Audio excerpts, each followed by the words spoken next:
So I just have like a list of a few questions. So first, how do you want your name and like title to appear in print? I don't know if I want like my title on, I don't really have a title on the project. So it could just be like Lexxi Clinton, whatever. SMU student. Yeah. Okay. So my first question is just what has challenged you this year? So fast. So are you doing this for class or for the what's the premise of this interview? It's for both. So my class is like doing these interviews and we're sending them in to be on the project, I think. Oh, okay. Then I'll give you a title. I'll probably go with ABS president and AKA president, but yes, okay, ask your question again, sorry. I just said what challenged you this year? So much, everything. I think the biggest challenge that I personally faced this year was shifting from doing like programming work with the Association of Black Students to doing social justice work, which has been our role historically, but we have not done in the past few years. So it was really just me charting out what that would look like without any guide. And although I think some guidance would have been nice, I'm really happy with the way that turned out. I think that although the changes won't happen for the next, like 4 years or so, the students will eventually benefit from that work. And I have a personal philosophy that I want to leave all spaces better than I found them. And I feel like I've done that here at SMU. So my work is done. I like that. So my next question is just what have you learned? That's a good question. I think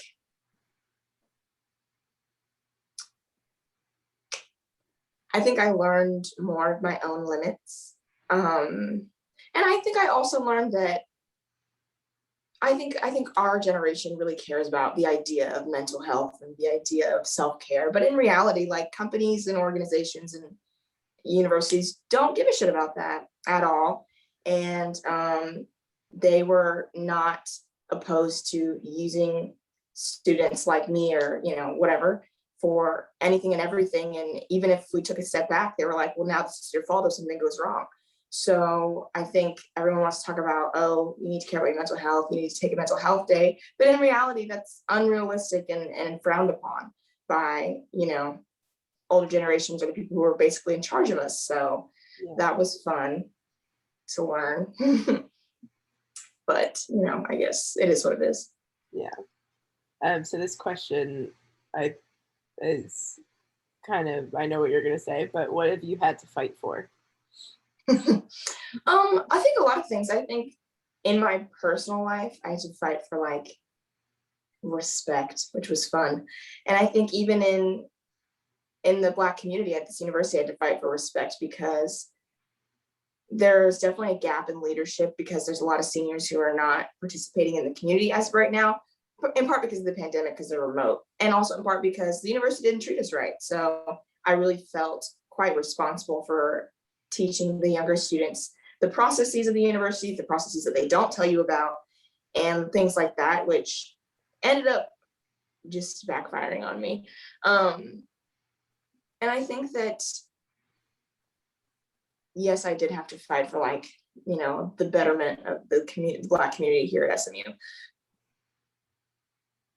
Yeah, and I think that's just going to be a continuation. Like that fight's not going to go away. It's really just going to be if the community picks up where we left off and understands why this year looked the way that it did. And I'm nervous about that, but I'm graduating, so I can't be concerned. And what has the past year meant to you as it contained a pandemic, protests over racial injustice, and a divisive election? Honestly, I really just, well, what did it mean to me?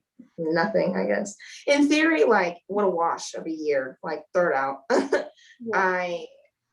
The pandemic makes me incredibly sad, and I think that it all makes me think even more politically. I'm already a political science major, so like I talk about politics all the time, but I'm like, the fact that, the way that Texas even has handled like the pandemic, I'm like, you're a garbage state and you hurt people at the end of the day. And it's just like being victimized over and over again in different ways. Like obviously people who were disproportionately affected by the pandemic were Black people.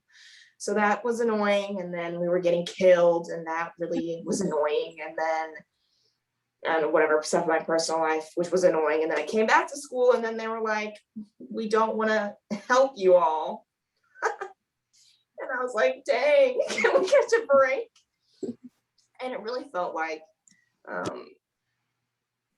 just seeing how people responded to things, it was just so incredibly disheartening. Like the Black squares on Instagram, people who didn't post anything, I was like, oh my gosh. And even last week, my sorority had a week of events that we have every semester.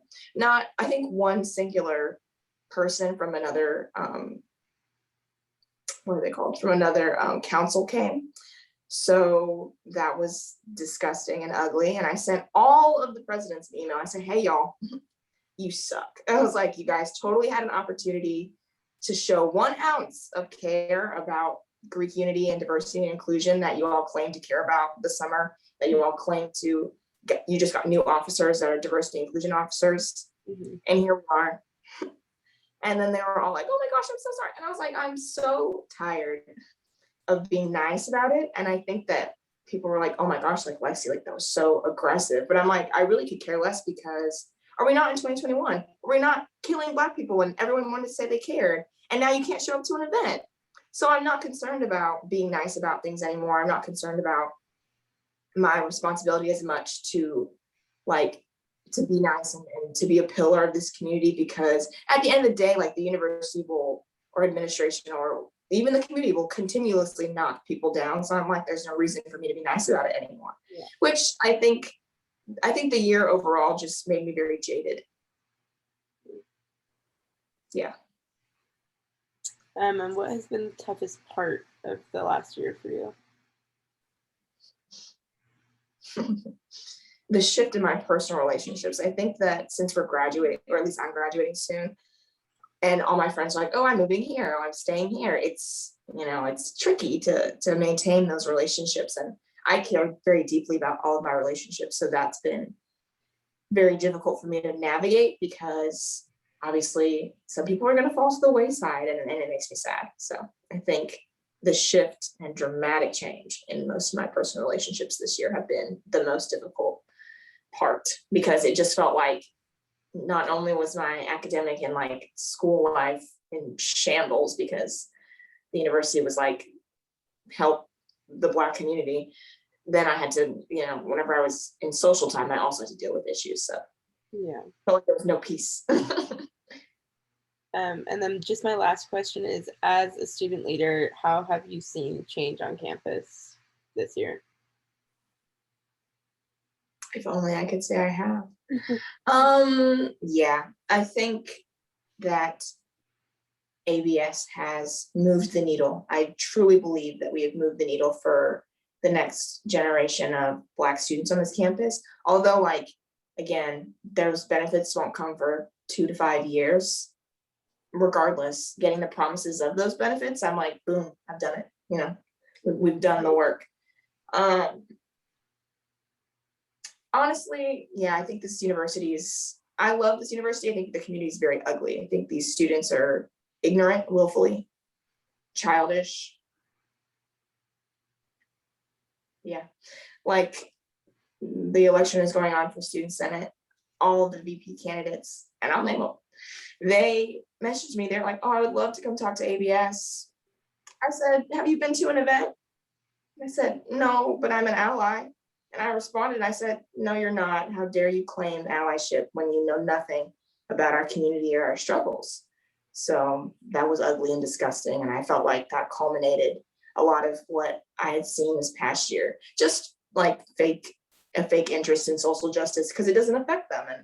And I'm like, I would rather you just say you don't care to my face. I really would.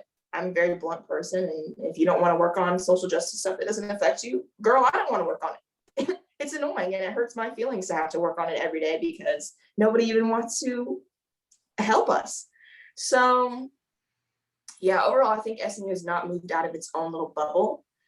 And I don't even know how they can possibly get students to do that. I know that they have different initiatives, but I'm like, it's a personal choice to stay in that bubble, and this university just is like it just feeds into that. So I don't know how they're gonna fix that at all. Yeah. All right, well, I think that's it. Thank you so much for taking the time. No problem. And yeah. Okay, great. Thanks. Bye.